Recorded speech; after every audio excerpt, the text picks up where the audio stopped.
Vamos abrir a nossa Bíblia no Salmo 73 e fazer uso da palavra do Senhor.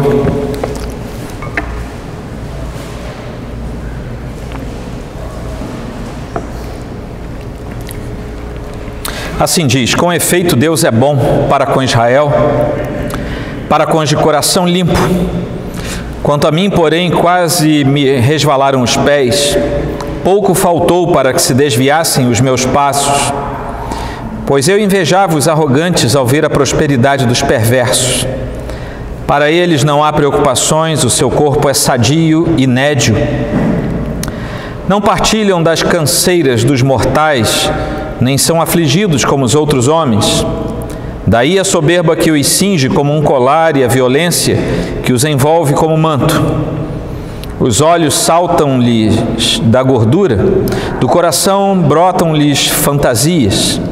Motejam e falam maliciosamente da opressão, falam com altivez. Contra os céus desandam a boca e a sua língua percorre a terra.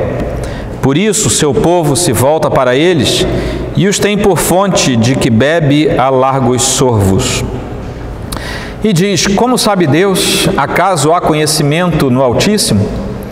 Eis que são estes os ímpios, e sempre tranquilos aumentam sua riqueza. Com efeito, inutilmente conservei puro o coração e lavei as mãos na inocência, pois de contínuo sou afligido e cada manhã castigado. Se eu pensara em falar tais palavras, já aí teria traído a geração de teus filhos.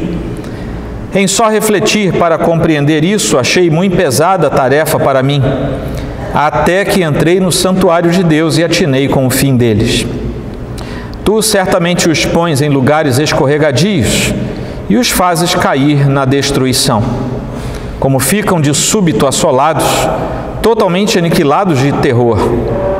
Como ao sonho, quando se acorda, assim, ó Senhor, ao despertares, desprezarás a imagem deles. Quando o coração se me amargou e as entranhas se me comoveram, eu estava embrutecido e ignorante, era como um irracional à tua presença. Todavia estou sempre contigo. Tu me seguras pela minha mão direita. Tu me guias com o teu conselho e depois me recebes na glória. Quem mais tenho eu no céu? Não há outro em quem eu me compraza na terra. Ainda que a minha carne e o meu coração desfaleçam, Deus é a minha fortaleza, é a fortaleza do meu coração e a minha herança para sempre. Os que se afastam de ti, eis que perecem. Tu destróis todos os que são infiéis para contigo. Quanto a mim, bom é estar junto a Deus. No Senhor Deus ponho o meu refúgio para proclamar todos os seus feitos. Oremos. Senhor Deus, estamos diante da Tua palavra lida e agora será exposta ao nosso coração. Pedimos que Tu nos abras o entendimento e que Tu nos permitas crescer na Tua presença. Que seja a Tua palavra, ó Deus, o vínculo do aperfeiçoamento dos santos e o vínculo também do convencimento dos impenitentes. É por isso e muito mais que oramos, sabedores que somos da Tua bênção e da Tua paz, em nome de Cristo. Amém. Você pode sentar. Se você não estiver me ouvindo aí atrás como deveria, pode vir um pouco mais para frente. Estamos começando o terceiro livro do Saltério, que, como você sabe, tem 5 livros. E nesses 5 livros, muito Deus nos fala. Não há certeza da autoria. Aqui nós lemos Salmo de Asaf, mas isso pode ser apenas a menção da descendência ou do serviço daqueles que adoravam no templo como vocação principal designada desde Davi. Isso você lê lá em 1 Crônicas 6, 15, 2 Crônicas 5, houve a implementação de uma coisa que talvez hoje chamássemos de ministério de adoração ou de louvor na igreja. E os filhos de Gerson foram definidos como sendo a sequência genealógica que deveria ser responsável por isso. Então talvez o título Salmo de Asaf seja apenas isso. Esse salmo é muito parecido em estilo com o Salmo 37 e com o Salmo 49. O Salmo 49 é atribuído aos filhos de Corá e o Salmo 37 é atribuído a Davi. Isso porque esses três salmos lutam contra uma inquietação do coração humano de olhar aquilo que acontece com os ímpios, que parece ser coisa boa, e contrastar com momentos que se sobrepõem à vida dos justos e que parecem momentos ruins. Então esses três salmos tratam dessa questão que contende interiormente no coração dos filhos de Deus muitas vezes, e que nós olhamos ao nosso entorno e não vemos explicação para algumas coisas. O salmista aqui, ele confessa que via os ímpios amontoando riquezas, que nós vamos ver um pouco mais à frente que não necessariamente eram riquezas. Eles estavam entregues aos prazeres, às vezes escarnecendo de Deus e do próprio Filho de Deus, e isso gerou opressão, preocupação e angústia no coração do Filho de Deus, a tal ponto que ele parece não ter mais interesse pelas coisas de Deus. Ele confessa isso, nós lemos aqui no Salmo. Até que chega um momento que ele reprova a si mesmo aos seus gestos e ele demonstra a necessidade real que o Filho de Deus tem de exercitar a esperança em Deus, a fim de que a fé não se desvaneça em meio às angústias e inquietações da nossa caminhada. E é somente lá no versículo 17, que diz assim: até que entrei no santuário de Deus. É somente quando o salmista entra no templo que ele entende qual seria o destino final dos perversos, sobre os quais ele vinha falando, desde o versículo 12 até o 2 até o 12, ele vem falando a respeito dessa inveja, vamos dizer assim, dos ímpios, dos perversos, pelo que eles pareciam ter.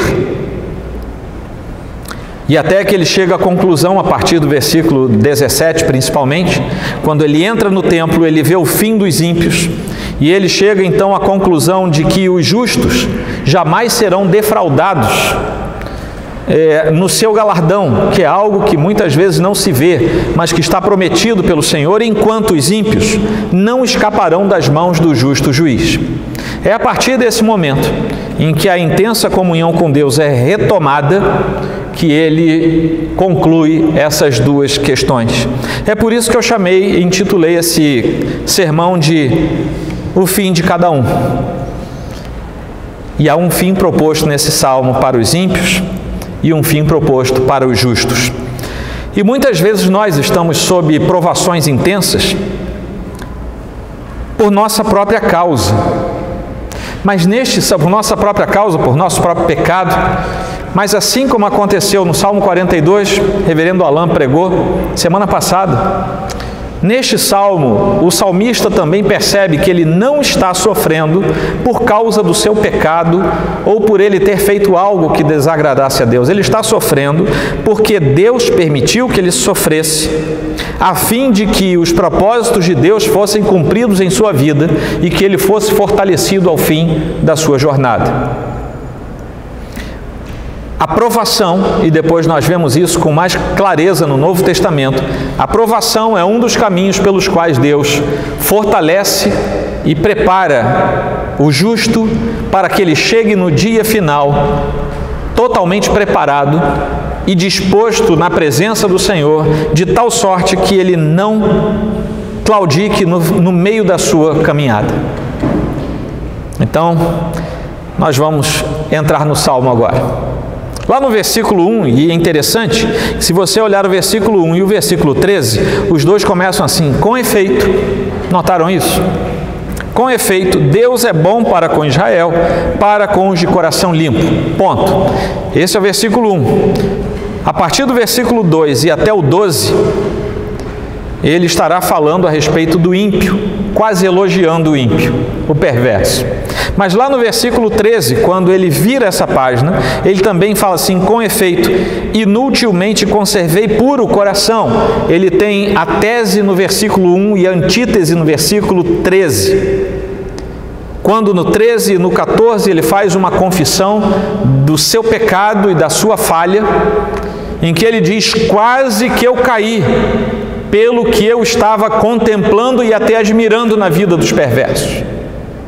E a partir dali, do versículo 15 em diante, é que tudo começa a ser restaurado na vida do salmista, até que nos versículos 27 e 28 vamos ver o fim que é proposto na palavra do salmista para aqueles que são de Deus e para aqueles que não são de Deus. De todas as perguntas complicadas que nos fazem, e que talvez o nosso próprio coração nos faça, nenhuma pergunta é tão usada por Satanás quanto aquelas que colocam dúvidas e perturbações no nosso coração a respeito da providência de Deus. Nós pregamos aqui alguns sermões seguidos a respeito do texto de Esther, e todo o pano de fundo doutrinário foi a divina providência, ou a doutrina da divina providência. E se há algo que Satanás quer implantar no seu e no meu coração, é a dúvida quanto à providência de Deus. Porque se ele implantar a dúvida quanto a essa doutrina no seu coração, você não terá firmeza nos seus passos ao longo da caminhada que leva até o dia final. E como é que essas dúvidas são semeadas? Por perguntas do tipo: por que Deus permitiu isso? Como é que Deus deixou isso acontecer? Por que Deus fez isso? Como foi que um Deus bom e soberano permitiu esse mal acontecer? Você já deve ter ouvido isso 500 vezes por aí. Como é que esse Deus bom que vocês dizem que é amor deixou isso acontecer? E esse tipo de pergunta, antes mesmo de conduzir você à tentativa filosófica de trazer uma resposta também teológica, já semeou dúvida. E a menos que você esteja extremamente firmado na rocha que é Cristo Jesus, você, como ser humano natural e caído, filho de Adão que você vai tremer na sua resposta. O governo de Deus neste mundo caído está cheio de mistérios, porque Deus não revelou todas as coisas. Ele nos revelou tudo o que Ele quis revelar e que seria suficiente para que com essa revelação nós o conhecêssemos, soubéssemos do seu plano eterno e nos reconhecêssemos diante dele como sendo chamados pelo plano eterno de Deus para com aqueles que Ele próprio elegeu. Mas Ele nos revelou, por exemplo, que Ele é bom. Ele é bom em todos os seus caminhos. Ele é perfeito em tudo que Ele faz. Ele é perfeitamente amoroso. Ele é grande, Ele é deleitoso, Ele é maravilhoso. E é por isso, porque Deus revela esses atributos benéficos dEle, maravilhosos, que você muitas vezes não tem resposta para dar diante daquelas perguntas.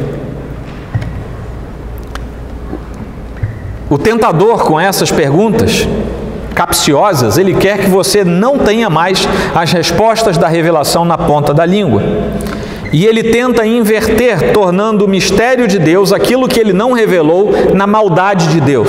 Deu para você entender? Deus revela o seu caráter maravilhoso e bondoso. Mesmo quando Ele revela a sua santa ira e a sua justiça, Ele está revelando o seu caráter maravilhoso. E o inimigo quer que você, com as respostas que não existem a partir da revelação de Deus na sua Escritura, ele quer que você pense que o outro lado, o lado não revelado da natureza de Deus, na verdade, seja considerado por você o lado maldoso de Deus. E é por isso que a dúvida entra no coração de muita gente. Mas nós vamos entender o que é que Deus representa para o seu povo, porque tudo isso é um dilema aos olhos dos justos. Há um dilema e nós precisamos resolvê-lo. Esse dilema vai até o versículo 12. Embora ele tenha começado com o versículo 1 dando uma declaração de fé, que no versículo 13 ele inverte, e embora ele começa com a mesma expressão hebraica, que foi traduzido bem por com efeito. O que Deus é para o seu povo? O que foi traduzido aqui por com efeito vai além de uma afirmação no texto original. é uma colocação que indica que o salmista, neste momento, em ambos os versículos, no 1 e no 13, ele estava, prestem atenção nessa definição do hebraísta Horsley, ele diz o seguinte: o salmista estava num estado de mente de uma pessoa ponderando sobre uma questão muito difícil, na qual ele se sente muito interessada e é difícil chegar a uma conclusão. Estado esse, no caso do salmista, que ficava oscilando entre a esperança e o desespero, mas pelo texto da Bíblia havia uma tendência do salmista a pender pela esperança. Mas ele estava numa gangorra entre esperança e desespero, pelas circunstâncias que o cercavam, por aquilo que ele via. Esse mesmo salmista deixa para nós claro que essa é a chave do salmo para nós.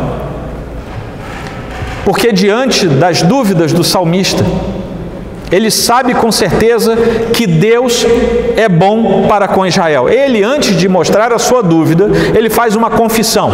É como se ele dissesse: eu estou numa crise e eu vou contar para vocês qual é a minha crise. O que ele vai fazer a partir do versículo 2. Mas antes, deixa eu trazer à mente o que eu sou. Eu sou um filho de Deus. E de que Deus eu sou filho? Aquele que é bom para com Israel. Imediatamente ele faz uma correção, porque ele diz assim, vírgula,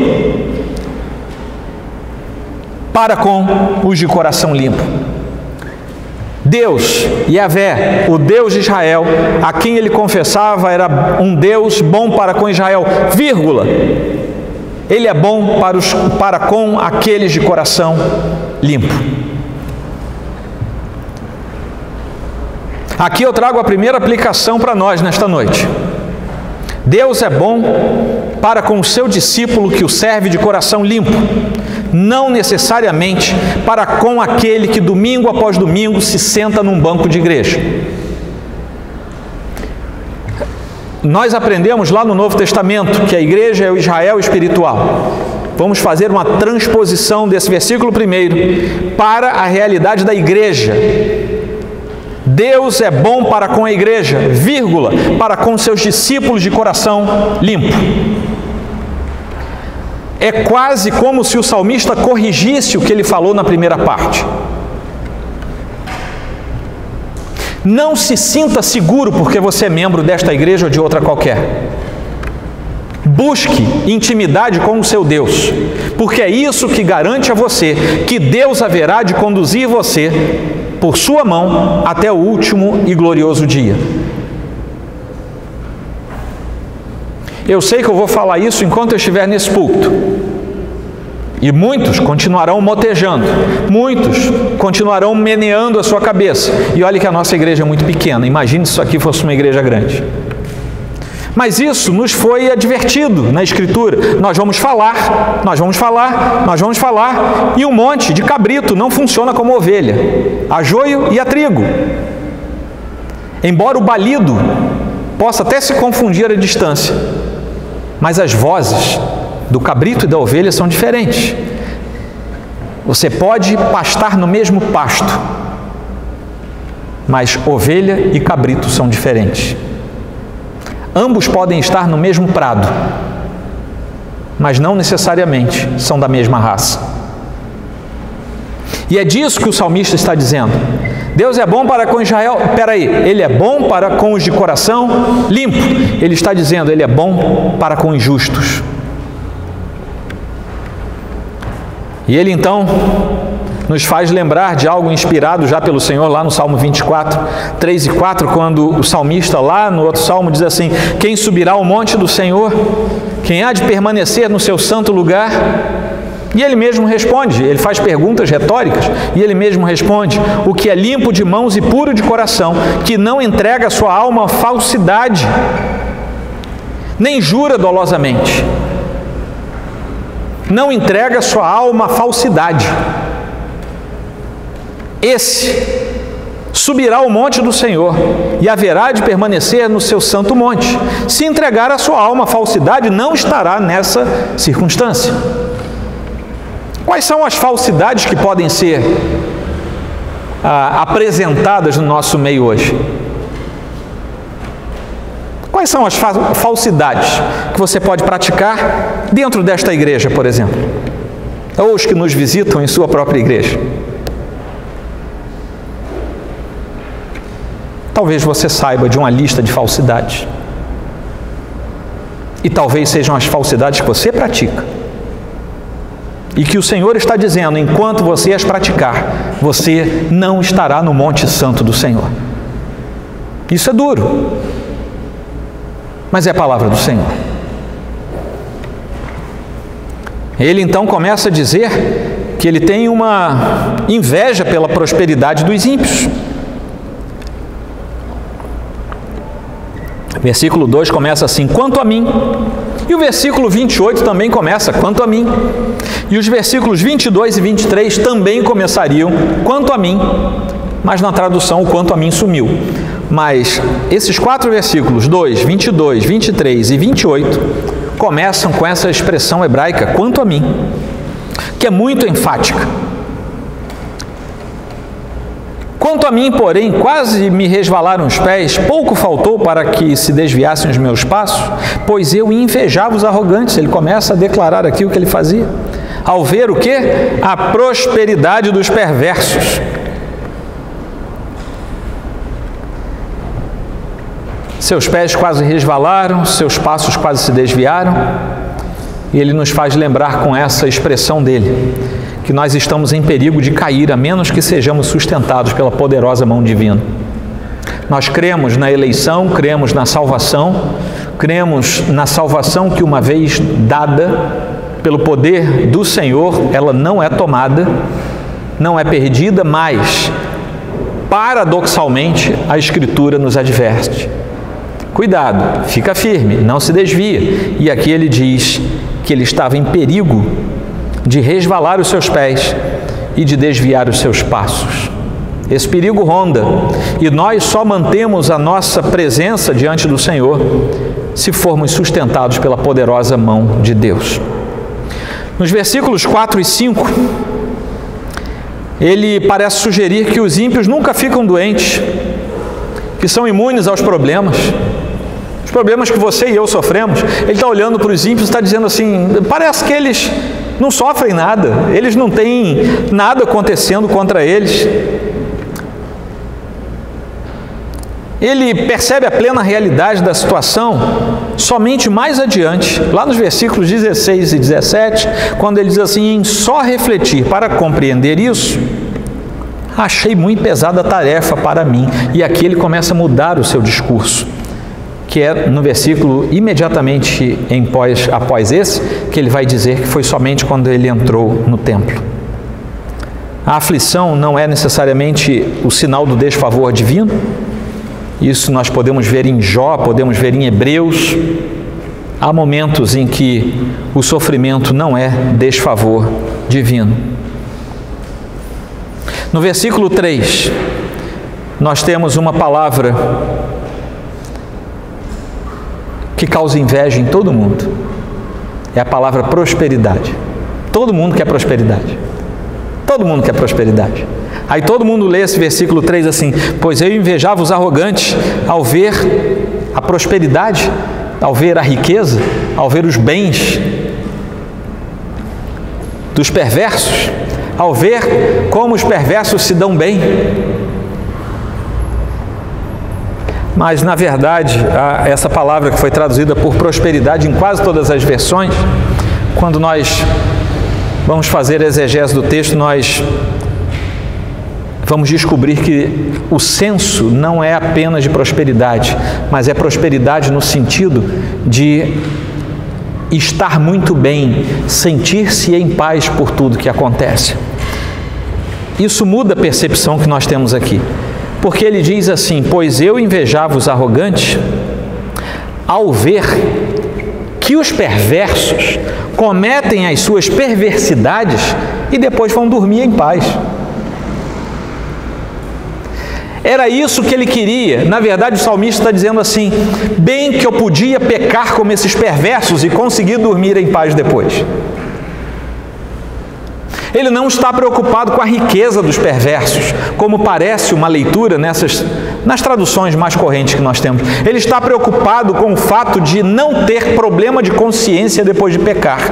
E ele gostaria, como uma vez eu ouvi um pastor pregando a respeito de um outro santo que conversou com ele dizendo assim: puxa rapaz, eu queria, uma das coisas que me atribula na vida cristã é que eu não posso adulterar. Olha como é que o santo falou para o pastor, né? Ou seja, ele dizia assim: eu não posso adulterar. Provavelmente ele já tinha adulterado, nem que seja na mente, porque para ele chegar com uma conversa dessa, a mente dele já estava longe há muito tempo. Mas o fato é que ele está aqui dizendo: eu gostaria de conseguir fazer todas as perversidades dos perversos e depois conseguir dormir em paz. Eu não queria que Deus pegasse a minha consciência e me fizesse ter que reconhecer quem eu sou. E, meus irmãos, é possível que no meio das igrejas espalhadas por esse mundo todo haja milhares, centenas de milhares de crentes pensando exatamente isso. Eu queria tanto poder ser diretor de uma multinacional, roubar o dinheiro do hospital e dormir em paz. Eu queria tanto ser o responsável pela verba do lanche das criancinhas, roubar tudo e dormir em paz. Eu queria tanto defraudar o meu irmão, falar mal dele e depois dormir em paz. Vejam bem, não é prosperidade no sentido de riqueza, é prosperidade no sentido de sentir-se bem a despeito do que fez. E a gente que inveja isso. Ele confessou que estava invejando. Lá nos versículos 6 e 7, ele avança dizendo que os ímpios se vestem com orgulho, como se eles próprios fossem joias penduradas no pescoço. E eles têm ações violentas e pensam em poder sempre se safar ilesos de tudo, que é a complementação do viver com a consciência totalmente cauterizada, lá do versículo 3.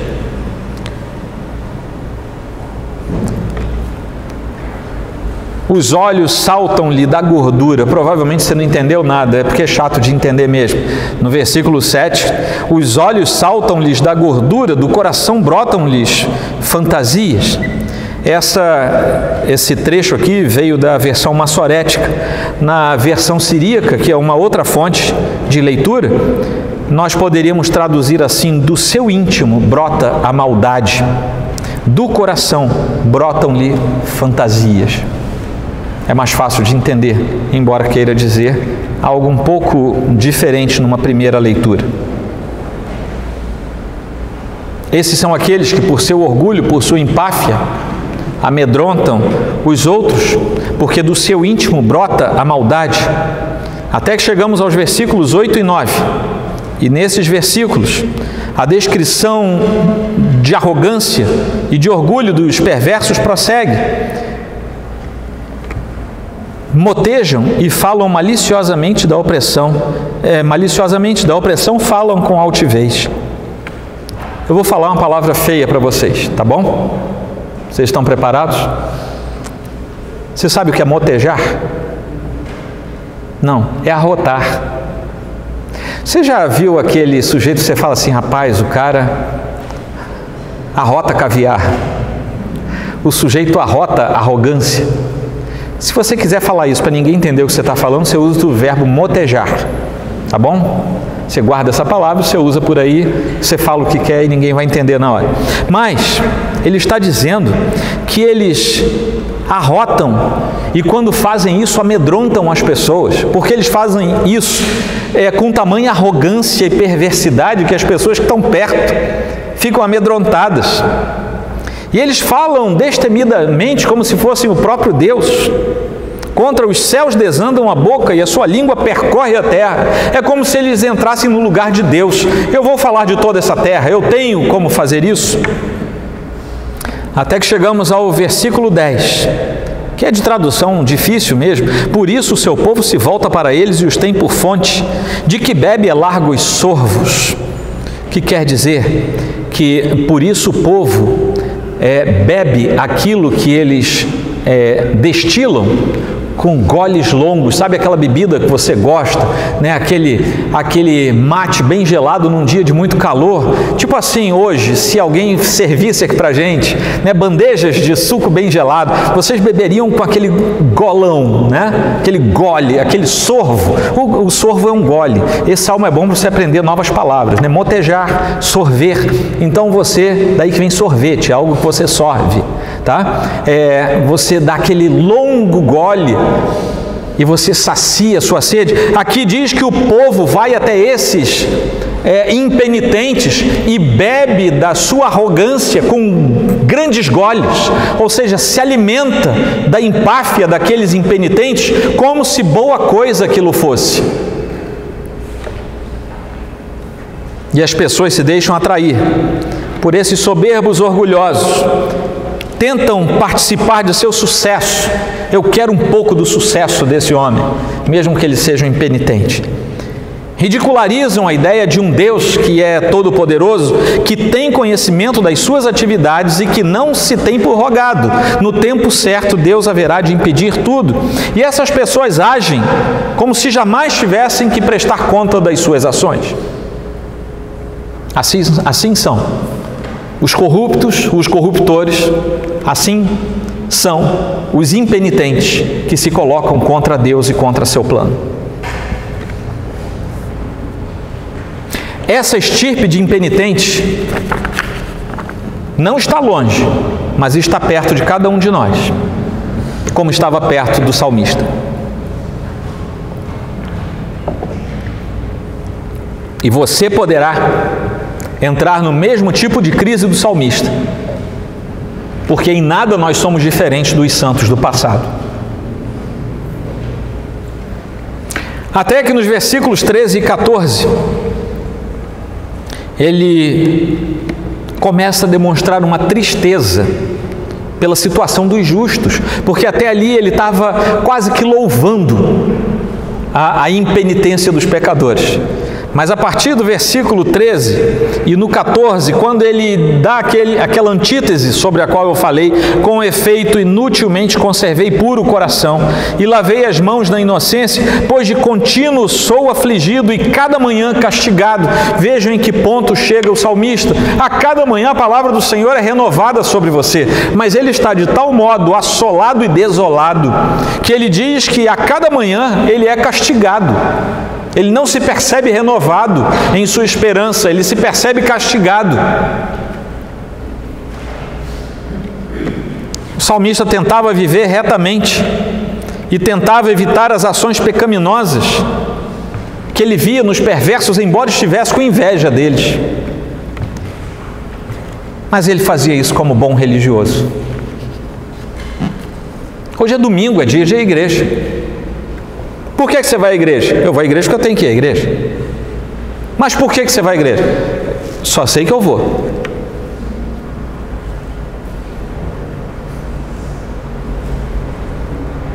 Ele sabia quem era Deus, mas ele não desfrutava da intimidade com Deus. A enorme maioria, e gente, é a Escritura que está falando. A enorme maioria das igrejas agasalha pessoas que vão dominicalmente à igreja e que a última coisa que vão fazer na igreja é buscar comunhão e intimidade com Deus. Vão lá para ver umas às outras. É bom, mas você pode fazer isso em qualquer lugar. Vão lá porque a igreja é um ambiente bacana. Vão lá porque estavam com frio em casa, vieram se abanar aqui na nossa igreja hoje. Vão lá pelas mais variadas razões, só não vão para se encontrar com Deus. Tem a mente embotada pelas perguntas duvidosas de Satanás. Tem carteirinha de membro, já foram batizados, seguiram os ritos e continuam na sua vida farisaica, zelosos por algo que Deus não pediu para que zelássemos. Deus não mandou você zelar por uma vida religiosa. Ele mandou você zelar pela busca intensa da intimidade com Ele. É para isso que nós nos reunimos. E se você está aqui por outra razão, domingo que vem não precisa vir. É assim que funciona com Deus, porque ou você faz isso aqui, enquanto está andando com o Senhor, ou você vai se deparar com Ele, com a sua justiça um dia, porque você está brincando de ser filho de Deus. E com Deus não se brinca. Gálatas diz, de Deus não se zomba. Ponto final. Se Deus quisesse que você zombasse dele à vontade, Ele não teria inspirado Paulo a escrever aos Gálatas, de Deus não se zomba.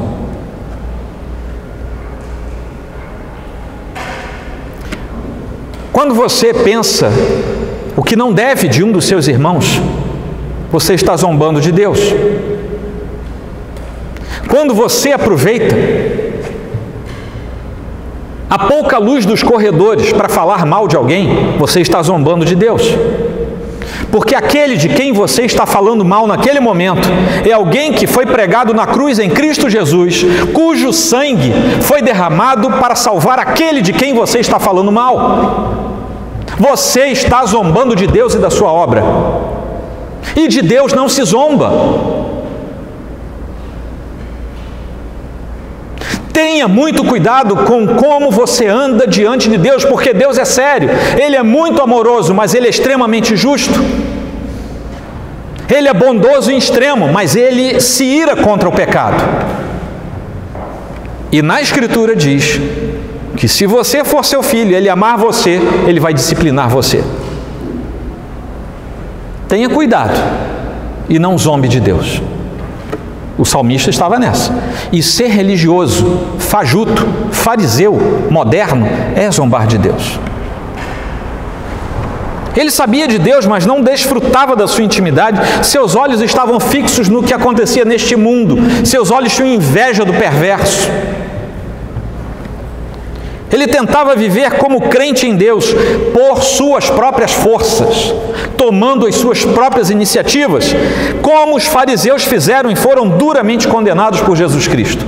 Não é possível ser crente verdadeiro vivendo por suas próprias forças. Ou você se entrega na dependência de Deus, ou você não tem mais o que fazer. Talvez você nem tenha sido alguém resgatado pelo Senhor. E o salmista admite francamente que as dúvidas vinham atormentando a sua vida até aquele momento e agora se apoderavam do seu coração. Isso estava ocorrendo sem que ele percebesse qual era o propósito real daquilo.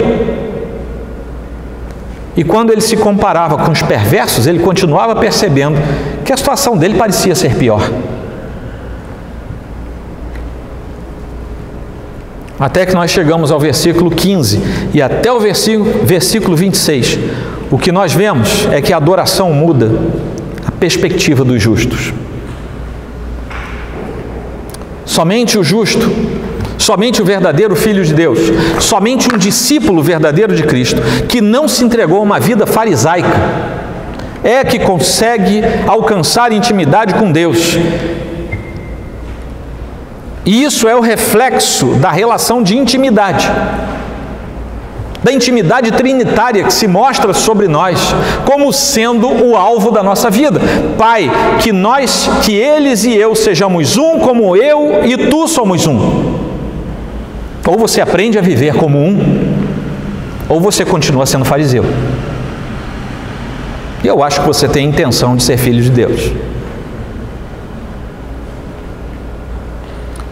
Quem não desfruta dessa intimidade é porque não conhece a Deus. Simplesmente. E quem não conhece a Deus não é filho de Deus por adoção em Cristo Jesus. Eu estou sendo absolutamente claro. Mais claro do que isso, só colocando a tecla SAP aqui embaixo. Eu creio que todo mundo entende o que eu falo. E se você precisar que isso seja aplicado ao seu coração, aí você vai depender do Espírito Santo. Eu só posso falar. Só quem adora verdadeiramente é quem percebe a verdade. Versículos 15 a 17. Se eu pensar em falar tais palavras, já aí teria traído a geração de teus filhos.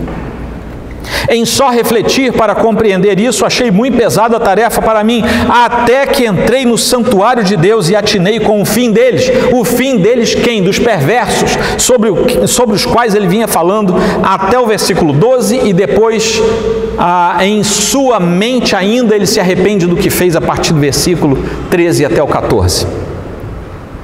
O que nós vemos aqui é que só quem adora verdadeiramente a Deus consegue perceber a verdade. E você faz isso quando entra no templo de Deus. E isso não quer dizer entrar aqui, não é entrar em quatro paredes, é entrar no santuário, é entrar numa estatura de intimidade com Deus. Entrar no templo quer dizer entrar na intimidade com o Senhor. Ou você é íntimo de Deus, ou você vai continuar sendo fariseu. Pessoas que passam a vida com mimimi dentro da igreja. Isso é vida de fariseu. Vamos ver o que Cristo fez por nós, vamos ver o que Deus fez por nós, vamos ver o que os santos de Deus fizeram antes de Cristo e depois de Cristo. Uma história bela, recheada de gente santa que entregou a vida por amor a Deus. E nós, muitas vezes, nos esfalfamos em querer minimizar, diminuir e obstruir a obra do Espírito Santo. Isso é farisaísmo. Versículos 18 a 20. Tu certamente os pões em lugares escorregadios e os fazes cair na destruição, como ficam de súbito assolados, totalmente aniquilados de terror, como ao sonho quando se acorda, assim, ó Senhor, ao despertares, desprezarás a imagem deles. Somente quem adora verdadeiramente a Deus tem uma resposta pessoal que agrada a Deus. Não queira dar respostas da sua carne a Deus, porque isso não agrada a Deus. Se você não conseguir ser um adorador, você vai dar respostas que Deus vai rejeitar.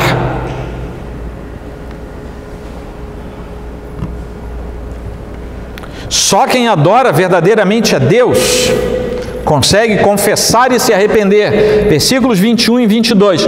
Quando o coração se me amargou, vejo que ele agora está sentindo repulsa pelo que fez. A sua vida agora já não almeja cometer pecados e dormir em paz. Agora ele quer que o seu coração seja depurado na presença de Deus.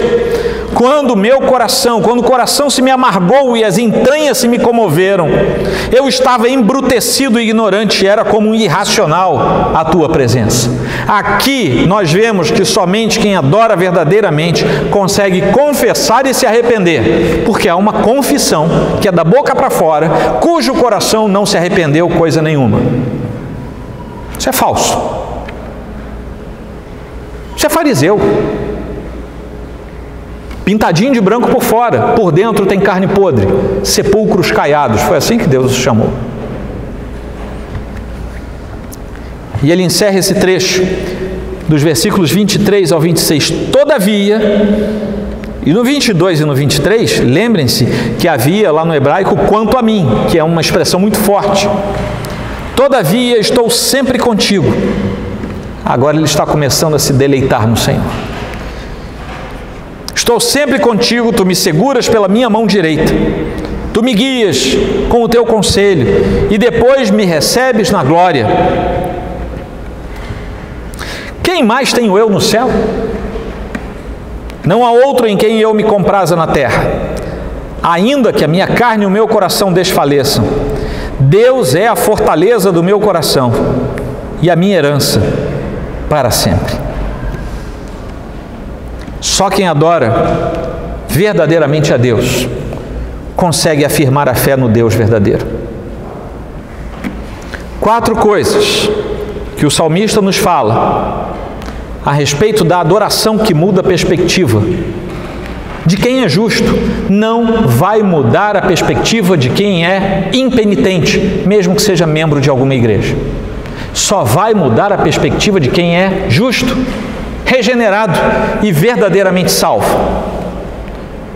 Só quem adora verdadeiramente percebe a verdade, tem uma resposta pessoal que agrada a Deus, consegue confessar e se arrepender e consegue afirmar a fé no Deus verdadeiro.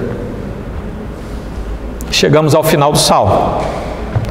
Versículos 27 e 28. O fim dos ímpios e o fim dos justos. E aqui é uma antítese. Vejam que até a metade desse salmo, o justo queria ser igual ao perverso, para aproveitar daquelas aparentes benesses que ele tinha.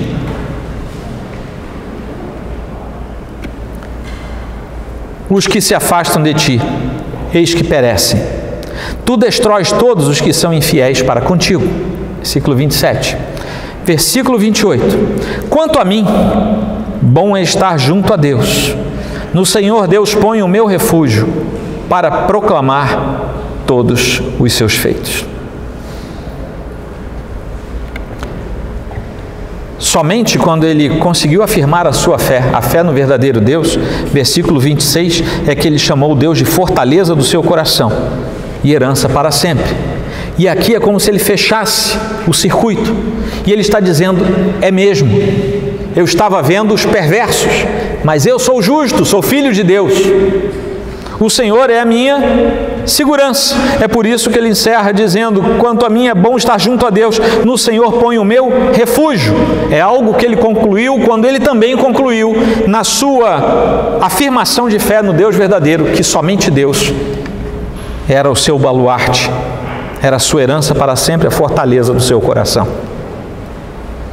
Os ímpios agora são conhecidos do salmista. Versículo 27, ele diz quem são eles. São aqueles que não adoram verdadeiramente a Deus e muitas vezes são até invejados por muita gente neste mundo. Foi deles que ele falou entre os versículos 2 e 12. Ele está falando desses. Esses que são ímpios não conseguem adorar a Deus em espírito e em verdade. Lembram de João 4? Deus procura verdadeiros adoradores que o adorem em espírito e em verdade. Esses não conseguem adorá-lo em espírito e em verdade. João 4, 23 e 24. Falando para a mulher samaritana. Senhor, onde é que a gente vai adorar a Deus? Aqui, lá no templo, no monte? Espera aí. Deus procura verdadeiros adoradores. Quem são os verdadeiros adoradores? Aqueles que o adoram em espírito e em verdade. É por isso que eu disse que quando ele entrou no santuário de Deus, ele entrou na intimidade de Deus, ele entrou numa estrutura de verdadeira adoração em espírito e em verdade, em intimidade com Deus. E eles terão um fim eterno. Por que terão um fim eterno? Porque Deus mesmo os destruirá. E ele fala dos justos, versículo 28. São aqueles que adoram verdadeiramente a Deus e que muitas vezes são alijados do mundo. E isso você vê do versículo 15 até o 26. São esses. Os justos, do versículo 28, estão entre o 15 e o 26. Os perversos, do versículo 27, estão entre o versículo 2 e o versículo 12. Os versículos 13 e 14 são a transição, em que ele reconhece quem ele é e ele vai entrar na defesa dos justos. Estes que são justos sabem que têm que adorar a Deus em espírito e em verdade. Eles são o contrassenso daqueles que não conseguem adorar a Deus. E esses estarão para sempre junto a Deus e proclamarão a sua verdade por todo sempre. Por quê? Porque eles serão conduzidos para a eternidade com Deus pelo próprio Deus. Gente, vocês não sabem como é que é quente aqui em cima.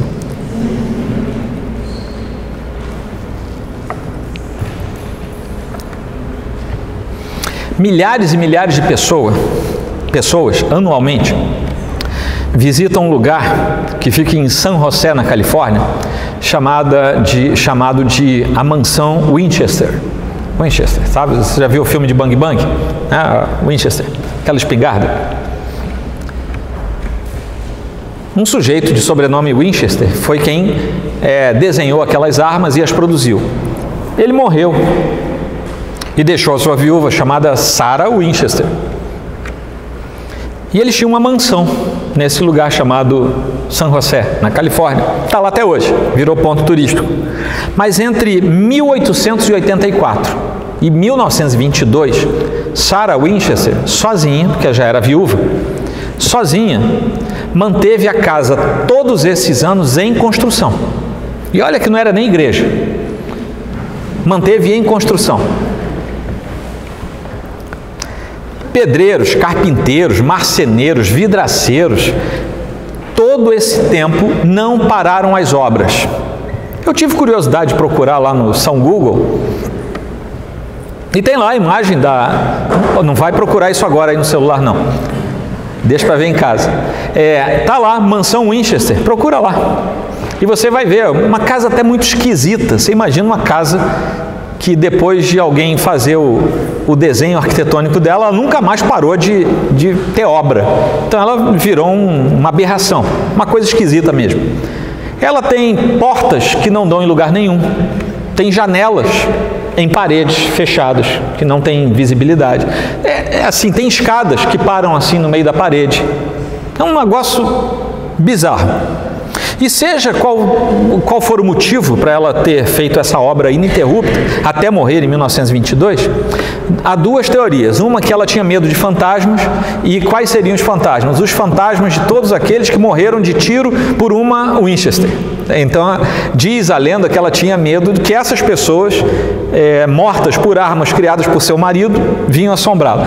Mas havia uma outra lenda, ela era extremamente esotérica, que ela achava que enquanto ela fizesse obra na casa, ela não morreria. Aquilo daria uma vitalidade a ela.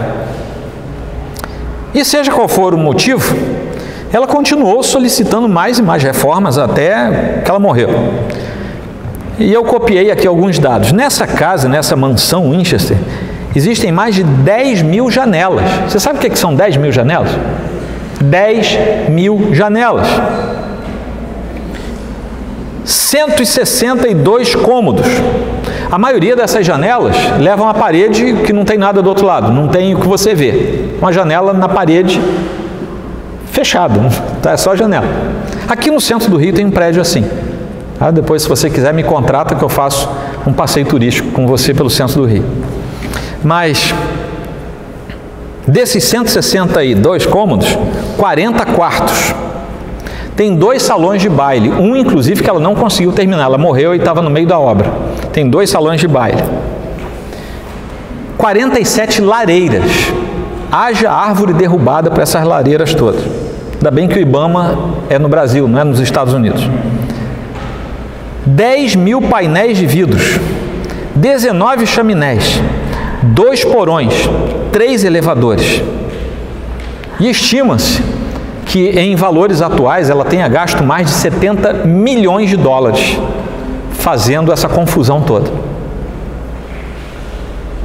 Tudo em busca desesperada por uma paz que ela estava fadada nunca a encontrar. Ela, pode-se dizer, era como os perversos que o salmista via. Aparente sucesso. O sujeito tem 70 milhões de dólares para fazer isso, aparenta sucesso. Não, é só um excêntrico. É doido, é varrido.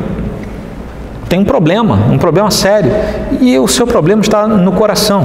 Coração empedernido contra aquilo que Deus oferece. Meus irmãos, hoje muitas pessoas, assim como Sarah Winchester, continuam buscando paz por meios igualmente infrutíferos. Meios que não vão levar a paz alguma. Eles se voltam para o prazer, drogas, álcool, imoralidade, riqueza ilícita, outras vias sem saída moral, ética, como aquelas escadas lá na mansão Winchester que não levam a lugar nenhum, param no meio da parede. Parece essas pessoas que constroem uma parte da sua vida, acham que aquilo vai trazer glamour e felicidade e na verdade dá numa parede, não resolve a sua vida. Nenhum desses caminhos nunca trará paz. Infelizmente, e quase não se fala nisso, mas há muitos crentes que domingo após domingo agem exatamente como Sarah Winchester. E a cada vinda à igreja, e a cada ida à sua igreja, estão buscando a paz, estão buscando a paz por coisas que não procedem de Deus. Querem a paz pelo poder, querem a paz pela sobressalência, querem a paz pelo domínio de grupos, querem a paz ao pisarem seus irmãos em nome de Cristo, querem a paz ao fecharem os seus ouvidos para a palavra, querem a paz em manterem seu coração duro. São Sarahs Winchester da vida, construindo paredes e escadas até essas paredes que não vão conduzir a lugar algum. Essas pessoas são piores do que Sarah Winchester, porque elas domingo após domingo ouvem a pregação do Evangelho e continuam achando que seus próprios caminhos resolvem a sua vida. São como esses perversos que eu disse que queriam construir a sua espiritualidade baseados em si mesmos. Isso não é possível. Eles querem se sentir bem enquanto falam mal dos outros, falam mal dos irmãos, defraudam, roubam. Roubará o homem a Deus? Sim, há como roubar a Deus. Essa pergunta é retórica porque ela tem uma resposta concreta a ser dada.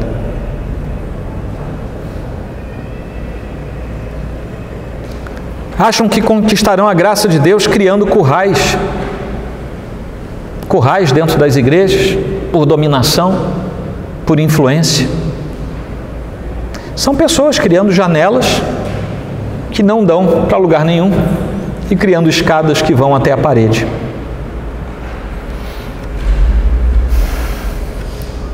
Ovelhas não ficam em currais, ovelhas ficam em apriscos, também chamados de redis. O único lugar seguro para as ovelhas é o aprisco. E o único que constrói aprisco para as ovelhas é Cristo. Nenhum de nós foi chamado para construir nem currais e nem mesmo os apriscos. Isso é obra do Espírito, não é nossa. Mas em vez disso, nós podemos encontrar paz enquanto seguimos o caminho que Deus nos deu em Sua Palavra. Esse caminho é perfeito. Simplesmente sendo verdadeiros adoradores, porque só quem adora verdadeiramente e persevera nessa verdadeira adoração será capaz de fazer o que o salmista fez, perceber a verdade, ter uma resposta pessoal que vai agradar a Deus, confessar e se arrepender e afirmar a fé no verdadeiro Deus. Só adorando verdadeiramente a Deus. E aqueles que mantêm a lei de Deus em seus corações e obedecem a lei de Deus na vida prática, esses acrescentam paz às suas vidas. Só esses. E em vez de buscar a paz como um fim, nós devemos prosseguir em pós de Cristo, porque Ele é a nossa paz. E quando nós fizermos isso, nós vamos descobrir que a paz vem como uma espécie de efeito colateral, porque nós seguimos aquele que é a nossa paz. Amém? Poucas aplicações. Pare de se comparar com os outros, principalmente com as pessoas que não são filhos de Deus ou com aqueles que dentro da igreja não funcionam e não testificam que são filhos de Deus. Não copie aquilo que desagrada a Deus. Não moteje a arrogância. Aprenderam o que é motejar, não? Não motejem a arrogância e não imitem quem faz isso. Deus é bom para com o discípulo que o serve de coração limpo. Foi isso que ele corrigiu no versículo 1. Com efeito, Deus é bom para com Israel, para com os de coração limpo. Deus é bom para com os de coração limpo. Não necessariamente para com aquele que simplesmente está numa igreja. Não busque paz nesta igreja ou no reino de Deus, através daquilo que você sabe que não conduz à paz. Você vai semear contenda, você vai colher contenda. Se você quer paz, semeie paz. É simples. Se você semear laranja, você não vai colher manga. Se você semear contenda, você vai colher contenda. Contendas e maledicências jamais deixarão você em paz. Ponto final. Isso é bíblico. Não seja instrumento dessas coisas, porque se entregar a isso é se tornar instrumento de Satanás. Se você fizer a obra de Satanás, você é instrumento de Satanás. Se você quer ser instrumento de Deus, faça a obra de Deus. É simples. Antes você deve ser instrumento de paz. E eu encerro recuperando aqui o texto. Eu vou ler para você a oração de Francisco de Assis, que talvez devesse ser lembrado por várias pessoas, por mim e por vários de nós. Essa oração diz assim: Senhor, faze-me instrumento de tua paz. Onde houver ódio, que eu leve o amor. Onde houver ofensa, que eu leve o perdão. Onde houver discórdia, que eu leve a união. Onde houver dúvida, que eu leve a fé. Onde houver erro, que eu leve a verdade. Onde houver desespero, que eu leve a esperança. Onde houver tristeza, que eu leve a alegria. Onde houver trevas, que eu leve a luz. Ó Mestre, faze que eu procure mais consolar que ser consolado, compreender que ser compreendido, amar que ser amado, pois é dando que se recebe, é perdoando que se é perdoado e é morrendo que se vive para a vida eterna. Vamos inclinar a nossa fronte.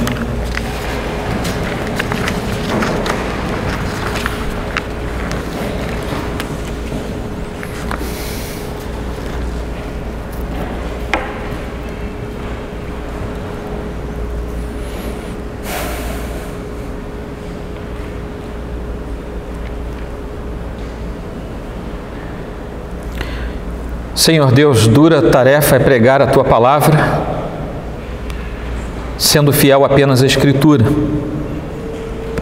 porque as pessoas naturalmente não veem Deus, mas veem aquele que usa da palavra de Deus. E as pessoas naturalmente não julgam a si próprias, mas querem julgar o outro. E por isso, muitas vezes não julgam a si mesmas com base na palavra ouvida, mas julgam apenas os seus irmãos, particularmente aquele que prega a Tua palavra. A minha oração nesta noite é que o Senhor quebre a nossa cerviz.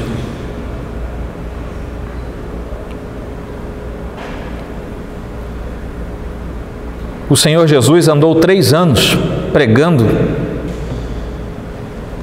pelos caminhos do Oriente Médio e foi duramente combatido pelos fariseus. Nesta noite, Senhor, o meu pedido a Ti é que, ao quebrares a nossa cerviz, todo o nosso senso farisaico caia por terra e que nós sejamos verdadeiros discípulos do Senhor que o conhecem na sua intimidade, que entrem no seu santuário, não naquele que vemos feito por mãos, mas naquele que é o coração gracioso do Senhor, que nos convida a ser íntimos com Ele. E que ali, aconchegados no Teu coração, sejamos confrontados com aquilo que nós somos. Nesta noite, mais uma vez deste púlpito, saiu da Tua advertência. E todos aqueles que têm pregado aqui estão isentos do sangue alheio, porque a Tua palavra diz que nós precisamos falar a fim de nos isentarmos dos resultados. Quero Te louvar porque esta igreja tem pregado fielmente a Tua palavra. E quero pedir a Ti, ó Deus, que todo aquele que precisa de transformação seja transformado, a fim de que não receba do Teu juízo.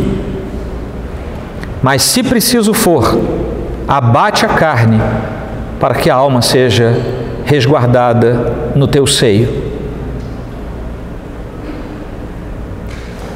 Nós oramos dessa forma porque somos sabedores do amor de Deus para com os Seus filhos e queremos assim desfrutar de mais uma oportunidade que o Senhor nos dá. É em nome de Cristo que nós oramos. Amém. Podem ficar em pé, irmãos?